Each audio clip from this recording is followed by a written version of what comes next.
this video, I'm going to show you how I use the pinch pottery technique to make these three pieces.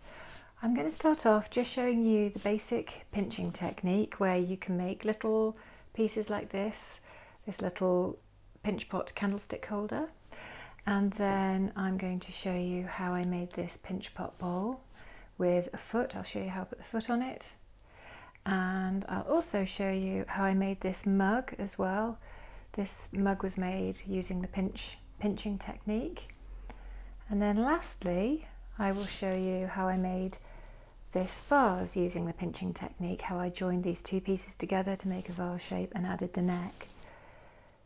So the pinching technique is actually very simple, and once you've mastered a few basic techniques, you can make pretty much anything that you want.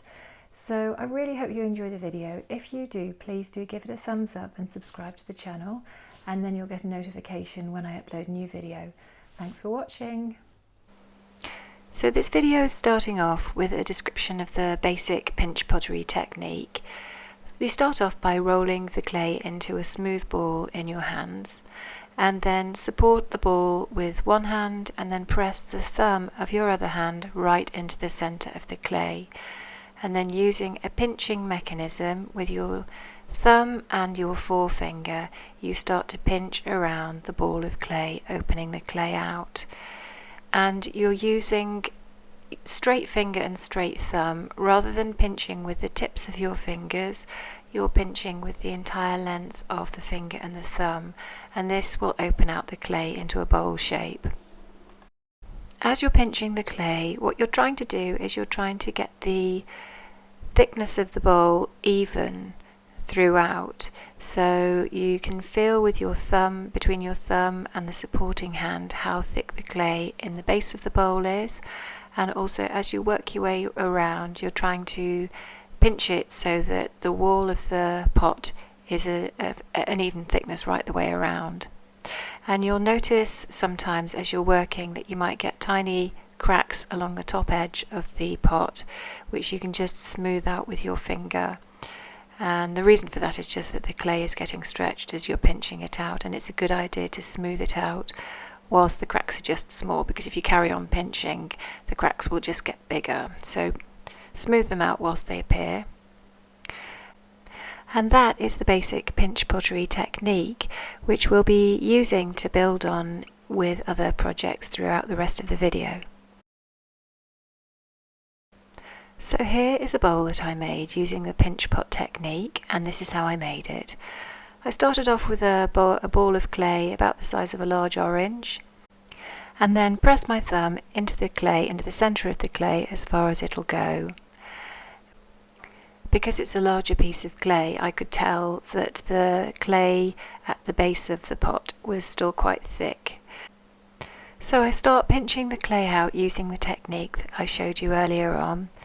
And I was alternating my hands because actually pinching is quite tough on the wrists. It's quite hard work on the wrists when you're using a larger piece of clay.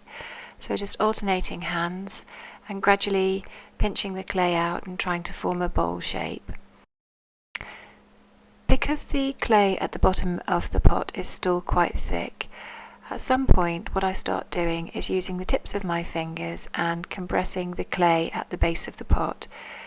I'm using a sort of a stroking motion when I'm pulling the clay up from the bottom of the pot, up the sides. And by doing that, I'm trying to prevent ending up with a piece of pottery with a very thick base.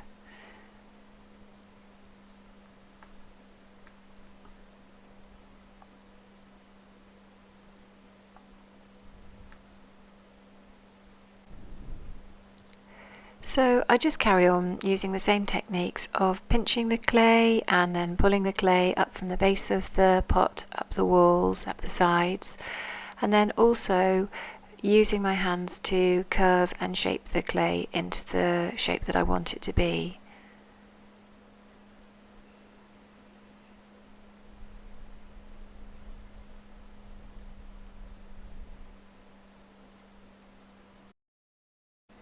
After a while, when you start to get happy with the shape and size of the pot, you can start resting it on the table, and it's handy to have a rotating plinth and then I put a wooden bat on top of the rotating plinth.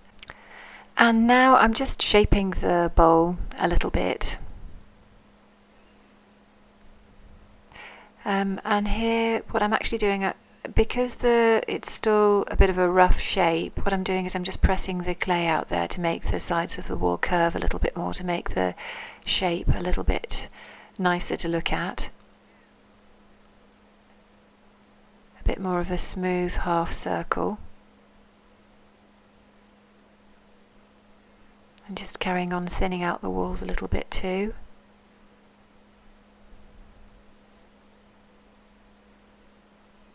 You can see that the sides are still a little bit uneven, so just compressing the clay a bit.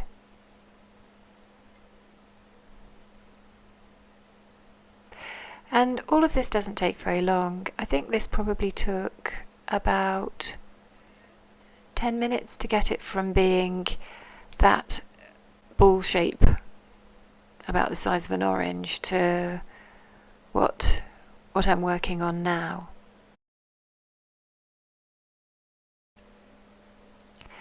Once I'm reasonably happy with the shape of this bowl, I'm going to leave it overnight so that it becomes leather hard, almost leather hard, not quite.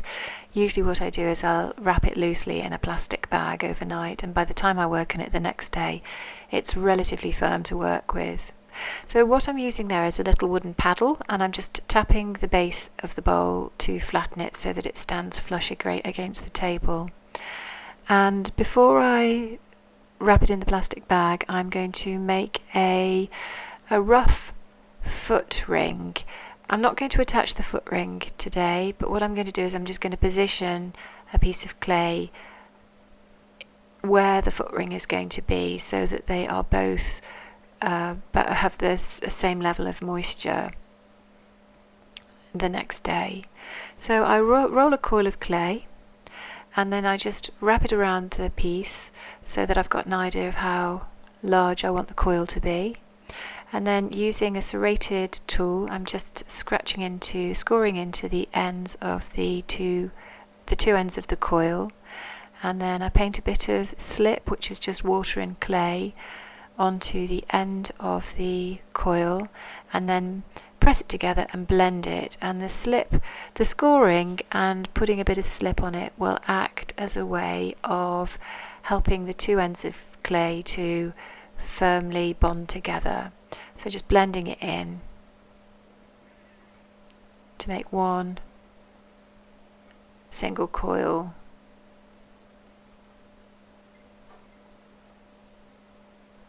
And then just positioning it onto the base of the pot where I'm going to attach it the next day. I'm going to pinch it a little bit so that it's roughly in the shape that I'm going to want the foot to be. Shape it a little bit so that you don't have to do too much work on it the next day when it's leather hard. So as I say, I leave it overnight so that it firms up, because it's a lot easier to tidy up the bowl once the clay is a bit harder. And here what I'm using is a platter rib. Because of its curved shape, it's very handy for tidying up the inside of a bowl like this. It's made by Mud Tools. So as you can see, it tidies up the inside surface of the bowl really nicely. And then once most of the lumps and bumps have been scraped away, then I use a rubber rib, a soft rubber rib, to smooth and compress the clay down even more. So you can see that once you've worked on the clay a little bit, it starts to take shape a bit and look a bit better.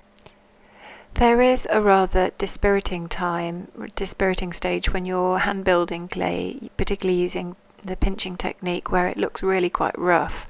So you just need to keep the faith and know that if you keep working at it, it's going to turn good in the end. So once you're happy with the inside, then I use a shredding tool to just take off all the rough areas on the outside too. You can get a shredding tool, it's by Mud Tools as well. I've actually lost mine, I don't know where it is, but I also use this other one, which I think was just bought from a hardware store. It's by Draper and it works just as well, and actually I quite like that one because it's got a handle on it as well, which makes it a bit easier to use. And then once I've used the shredder, I use a metal rib. This is a flexible metal rib which you can curve with your hands around the shape of the outside of the bowl. Just use that to take away the marks that the shredder has made and give the bowl a smooth surface again. And then the last bit is to just go over the outside of the bowl again with a soft rubber rib again, and that just again it compresses the surface of the clay and makes it really smooth and lovely.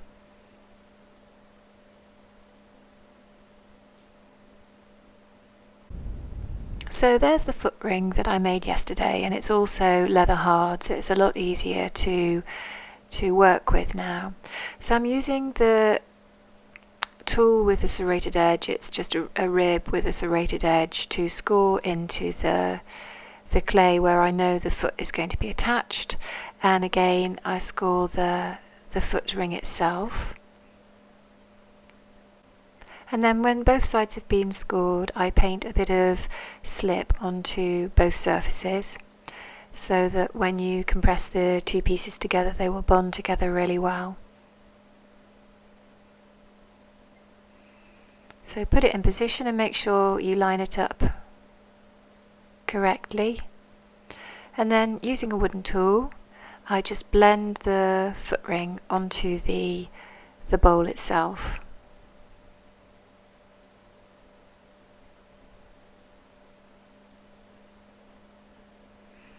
Blend it in on the outside first, and then do exactly the same thing on the inside of the foot ring.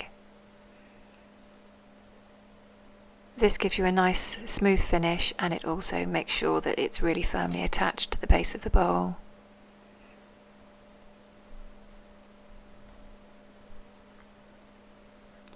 And then again I'm using the platter rib to just tidy up the blended area on the join.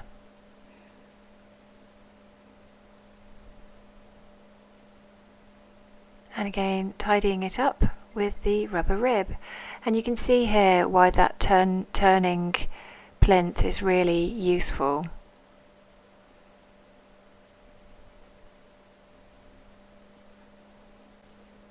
Then I use the shredder again on the foot ring to take away some of the height because I don't want it to be that big, but also to level the foot ring up so that it sits evenly on the table surface.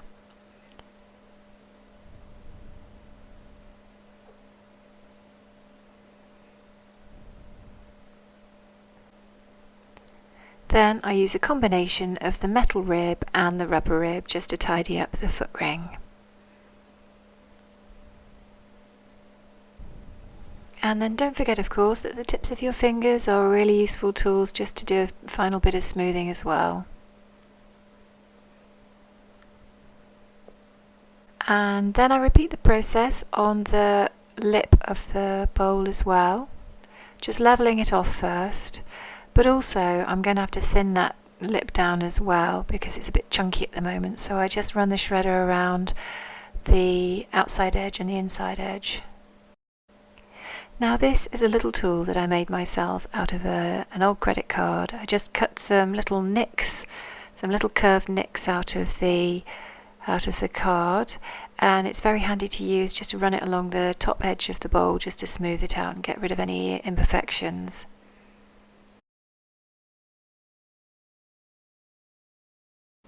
And then I just use a chamois leather, a damp chamois leather, and just run it around the top edge of the bowl and also the base of the bowl too, just as a finishing touch, just to get rid of any little last marks. And here is the finished piece. And the next piece I'm going to make is this mug, which was also made using the pinching technique. As you can see, it starts off in the same way with a ball of clay that you press your thumb into and then pinch out into, well, in this case it's a smaller piece of clay, and I'm pinching it out into what is roughly a cup shape. So as you can see, it's not quite tall enough to be a mug.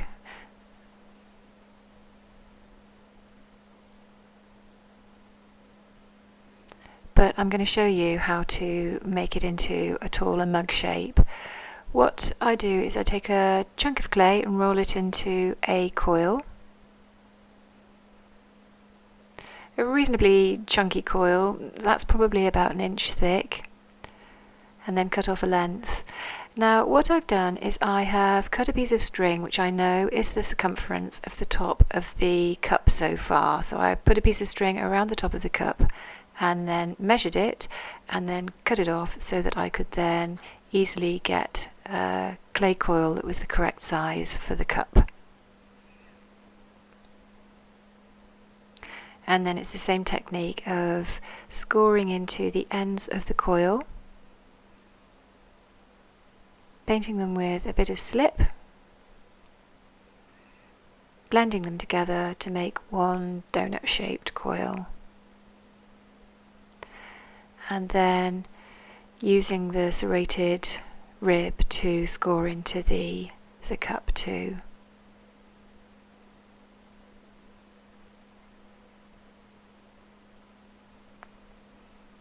And then once both surfaces have been painted with some slip, you can position the coil on top of the cup like that, and then sort of pinch it on a little bit, but then using a wooden tool you blend the coil into the base and attach it really firmly.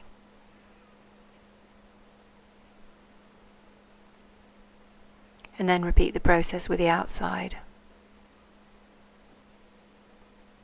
You can use a wooden tool or your fingers, whichever works for you.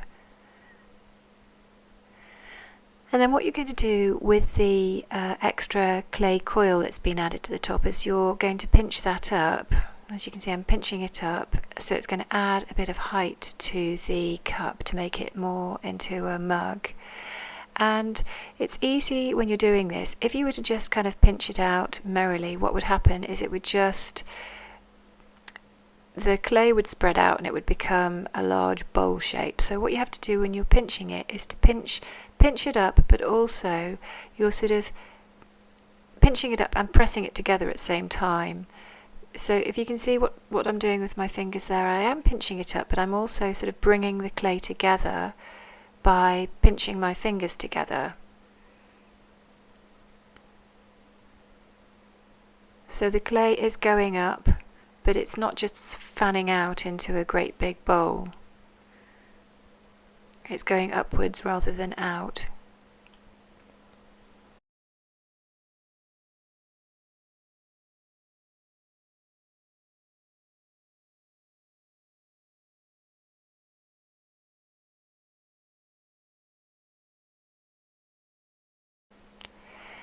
And then, just to be on the safe side, what I do is I add an extra little strip of clay to the outside of the cup where the join is, just to make sure that it's blended together, so just to make sure that it's fixed together securely. Just scraping a bit of excess off there, and then using a wooden tool just to blend in that little thin clay coil. And that's just really a security measure to make sure that it's really, really firmly joined.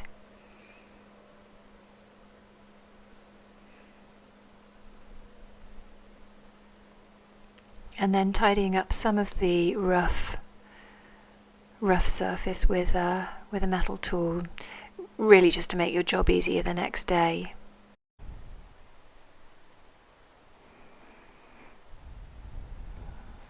And the same goes for tidying up the inside. I just start off using a metal rib, smoothing out the bumps.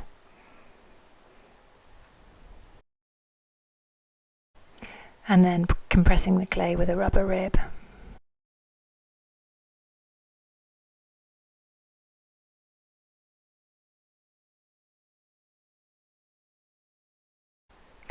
And then once I finished tidying up the inside, I inverted the mug and just spent a little bit of time reshaping it before I let it go leather hard overnight.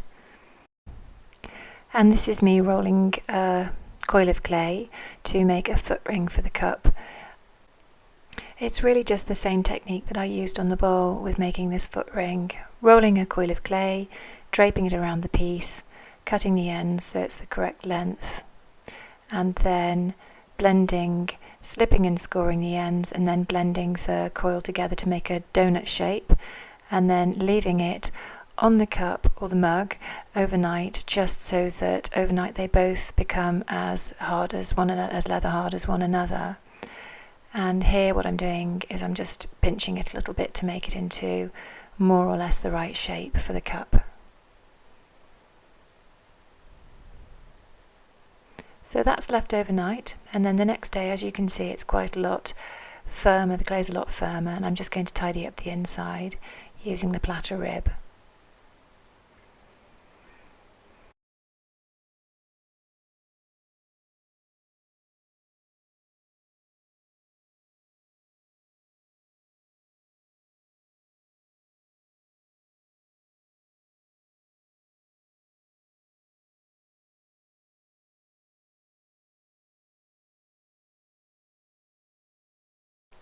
And with a mug, because it's difficult to get your hand right in there, what I do is I just put a tiny bit of water on a mop brush and just sweep the mop brush around the base of the cup just to get rid of any little markings that might have been left by the rib tools.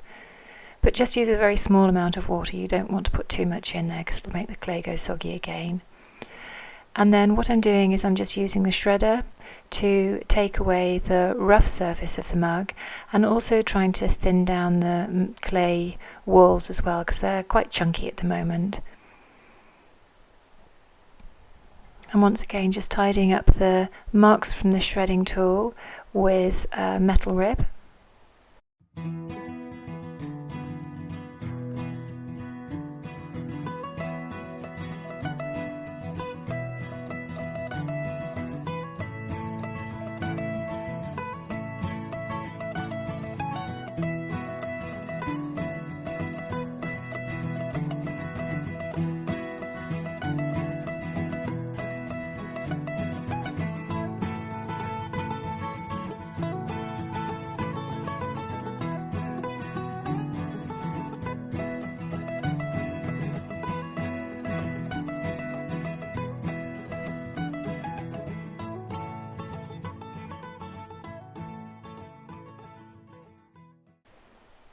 And again, slipping and scoring the base of the mug and the foot.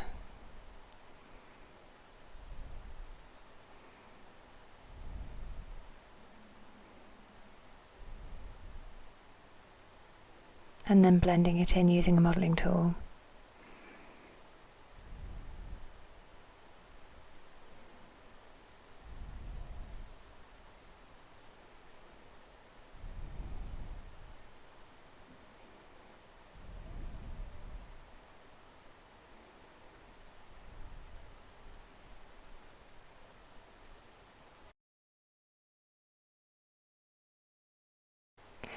And I'm just smoothing off the inside of the foot ring there with my thumb, and using the platter tool again just to take out some of the rough texture from the blending.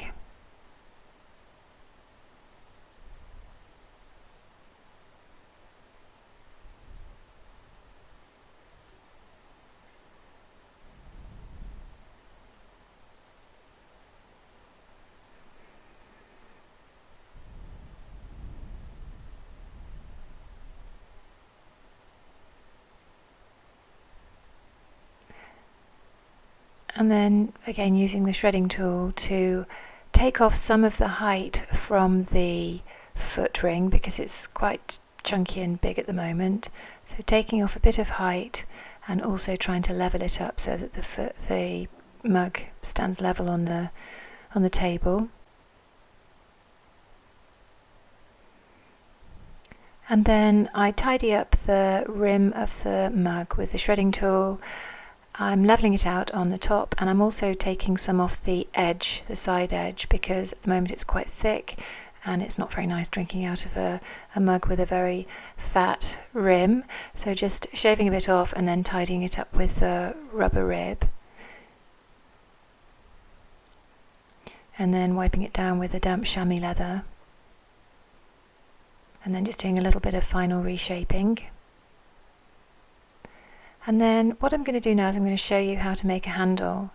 I start off with a piece of clay that's shaped a little bit like a sweet potato, holding the fat end in one hand and suspending it over a bowl of water.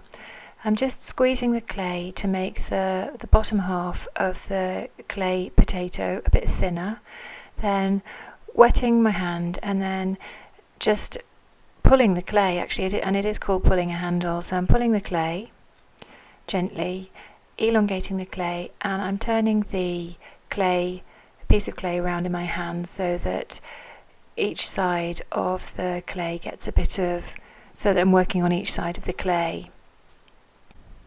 What can happen is you can get a bit of a fat droplet of clay on the end, which you can just pinch off and then carry on pulling the handle and making it feel thin enough so that it's going to be comfortable for somebody to hold when they're using the mug.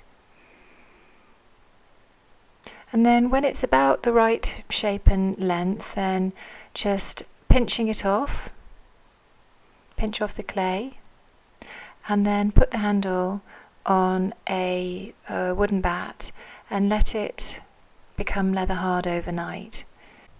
So you can see that I'm just curling it into a handle shape there, and then this is the next day. It's much harder and much easier to work with than it was when it was very soft and floppy. So the first thing that I do is I hold it up against the mug and mark where I want to cut the handle to length. So that's what I'm doing there. I'm just trimming off a little bit of the handle so that it's not too long for the mug. And then holding it up against the mug where I want it to be bonded to the mug, and just marking with a needle tool where the handle is going to be. And then using the serrated rib, I'm just scoring into the clay where the handle is going to be positioned. And understandably, it's really important that the clay handle bonds really well to the mug so that it doesn't come off when somebody's drinking a hot cup of coffee. So again, scoring the handle as well and using some slip.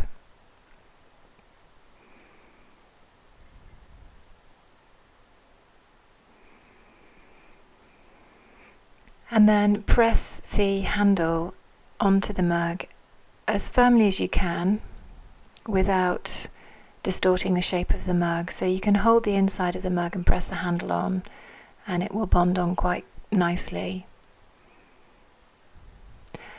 And then what I do, just to make absolutely sure that the handle isn't going to come off when somebody's using it, is I then roll a very thin coil of clay and wrap it around the join,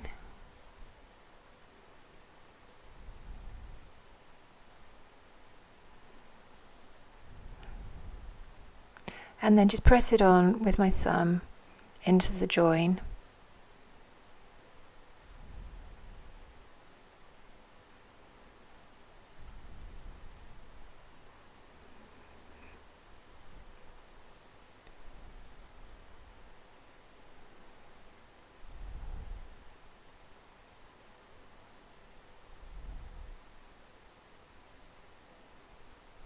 And then with a very fine wooden modelling tool, I just tidy up the little clay coil that's been added, blending the clay in.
This section of the video is how I made this vase using the same basic pinch pot technique that I demonstrated earlier.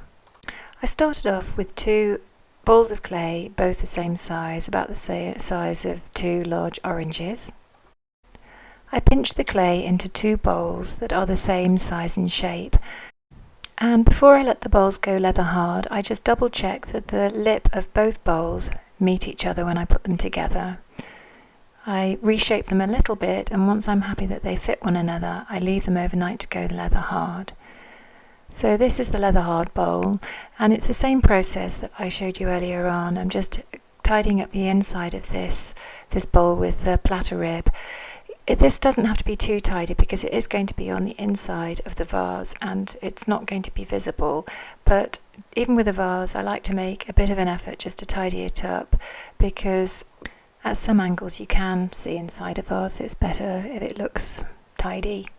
So I'm just using the scraper to level off the lip of one of the bowls here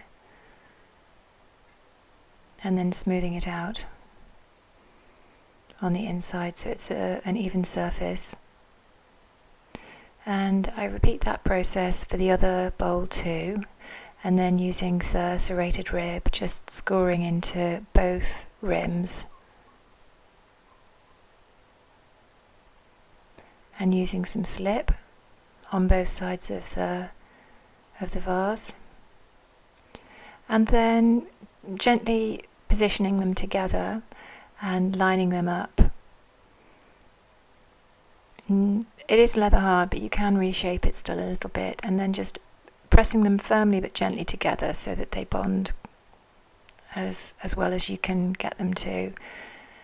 Trying to make sure that there's no gaps between the 2 pieces, and then using a wooden tool, just blending the clay together.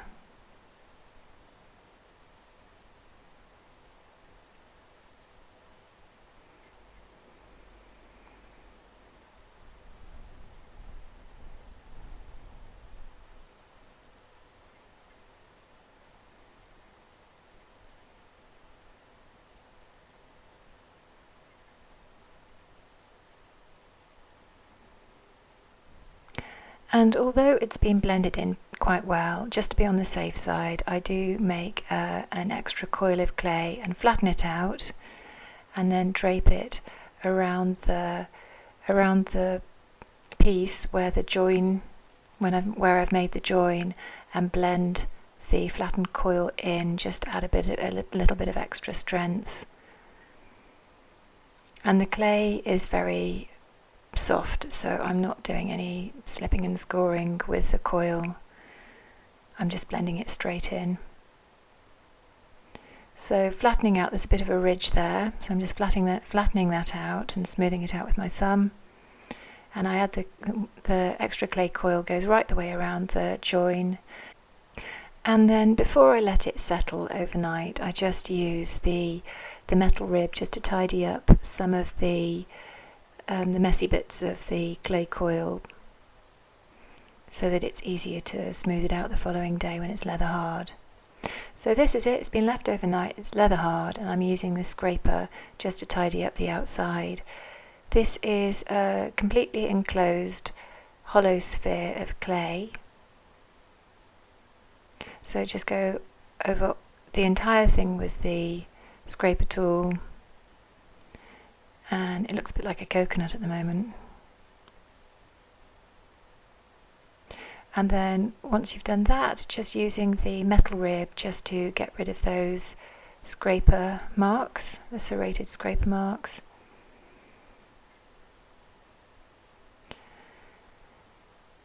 And then this is a really satisfying bit, I think, of particularly working with terracotta, because it looks so lovely when it's smoothed out, when it's compressed.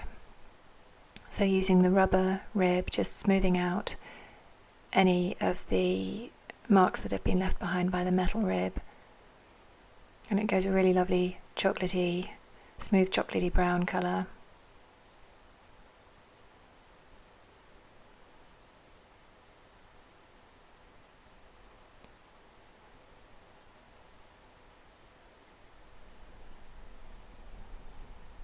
and then I'm just using the wooden paddle just to tap the base there so that it sits on the table, and then again using the paddle just to tap it a little bit to change the shape of the sphere into a sort of vase shape that I'm happy with.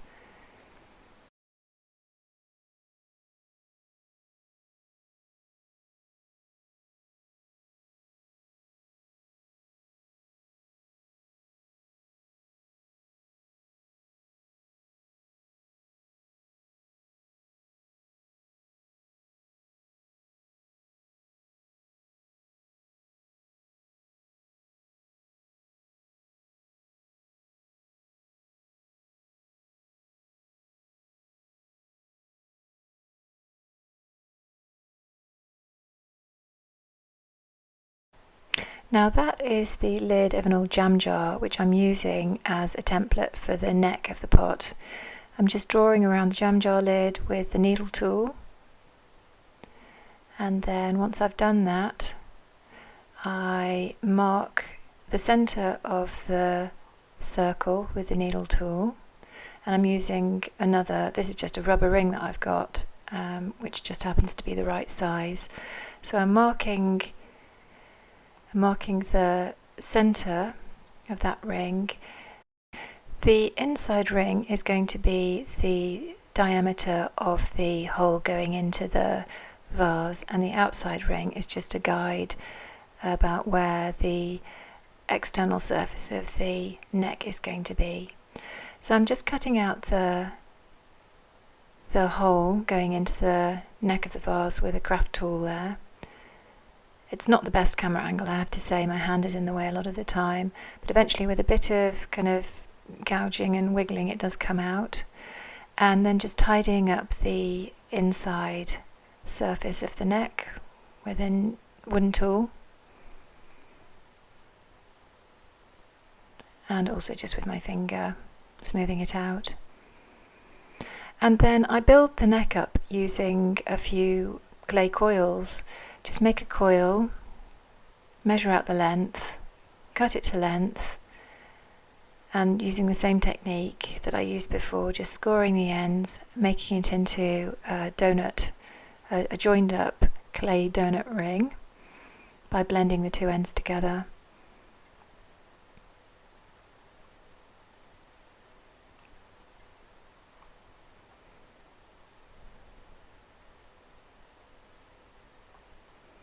And then just attaching it to the vase by slipping and scoring and blending it in again with a wooden tool.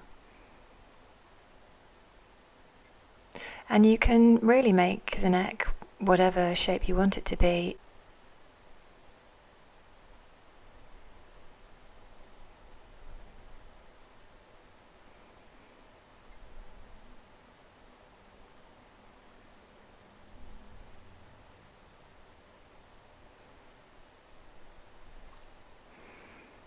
Just being sure to blend it in really well on both sides so that it doesn't come apart when it's being fired.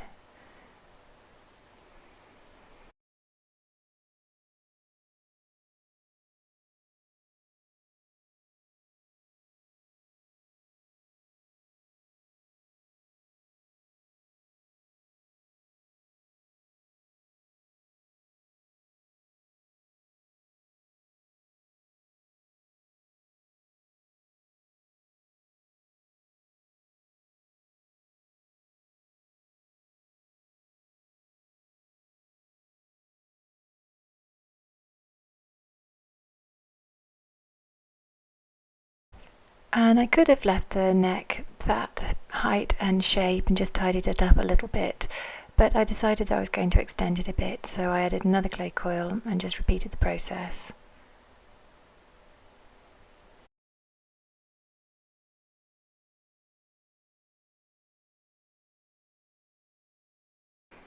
So once the second coil is added, I just shape the neck a little bit by pinching out the clay, flaring out the top edge and pinching in the neck a little bit more, just to give it a bit more of a sculpted shape.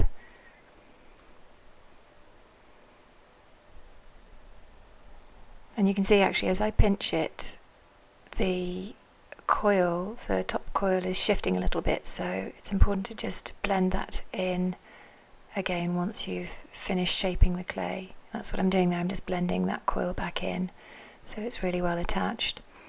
And then I'm just adding one last coil to the top edge.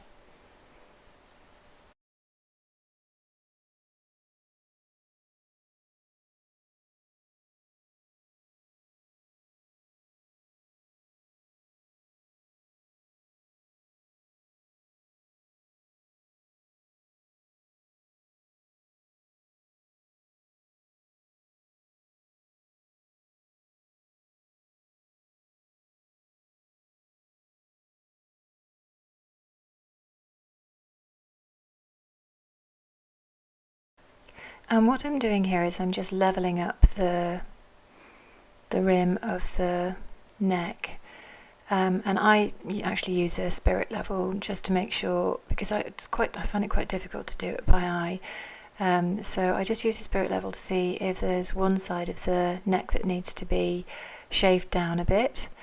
So take a little bit off, put the spirit level back on again, and if it looks like it's in a better position, then I am happy. So I just go around the vase just to see if any of one side of the vase is higher than the other, and then once it looks like it's even, I'm just tidying up the edge.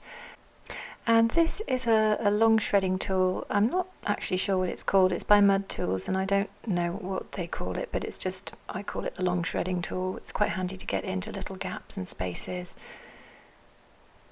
And then once I'm happy that the neck is level and the shape looks okay, then I just tidy up, smooth out the surface with a rubber rib, compressing the clay and smoothing it out.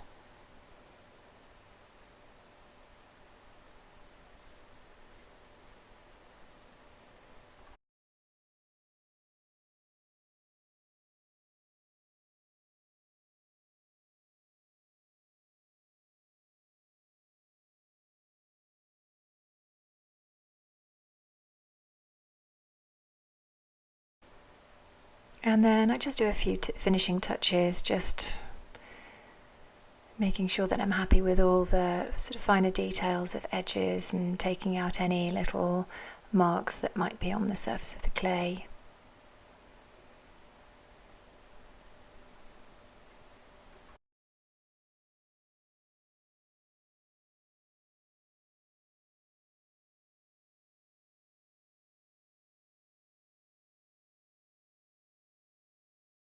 And here is the finished piece.